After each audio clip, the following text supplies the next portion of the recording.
All right, second video of the day.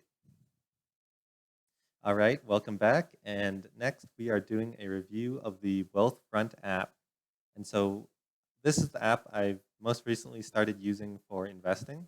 I did get into a little bit of stock trading and Robinhood and options, Wall Street bets, all that good stuff earlier this year in March, and didn't go so well. So, I stepped back, took a little bit of a break, spent a few days researching what my next investment strategy will be. And so I figured out that Wealth Frontier is the best app option for me. And so I decided to share it with you all. And so they have a handy demo mode here. So I'm showing you what this looks like here. Won't let me screen share because they are very secure as well. You know that your money's in good hands. And so what Wealthfront is a robo-advising kind of investing app. And so with this demo account here, it shows you there's goal setting at the top, so you can kind of plan out when you want to retire. It'll give you a little trajectory of how much you'll have after retirement, how much you'll be making monthly after that based on your investments. And you can also set goals for saving up for a house, saving up for a car, just about anything. And as you can see, we got so these accounts are mine, but the numbers are all randomized.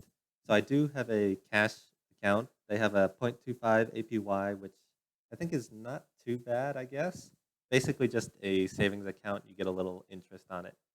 And I think the APY does fluctuate. So I don't know. At the time of this making, it is a decent deal compared to normal banks, and which is why I am thinking of putting some money in there instead of just a checking account. And for the second part, we have the individual investment account. Uh, I'm not really sure the status of my IRAs, but make sure you to max those out first before putting anything into the individual investment account just for tax purposes. And of course, you can link it to your Vanguard and other stuff if you don't want to transfer it, but they also do have the option of transferring everything into Wealthfront. And so if you use the referral code in the description, you get $5,000 managed by Wealthfront for free, and they won't charge you any fees on that $5,000. And so you can take advantage of this and use the referral code for $5,000 free management through a robo-advisor. And just check it out. I know for most of you that aren't really into investing, I think this is a great way. You just put your money in, they give you a little survey on risk assessment, and then they auto invest everything for you. So you're really not doing all that much work, and you kind of get to ride the investment wave that everyone else is on. Tune into my Twitch, more live streams coming soon.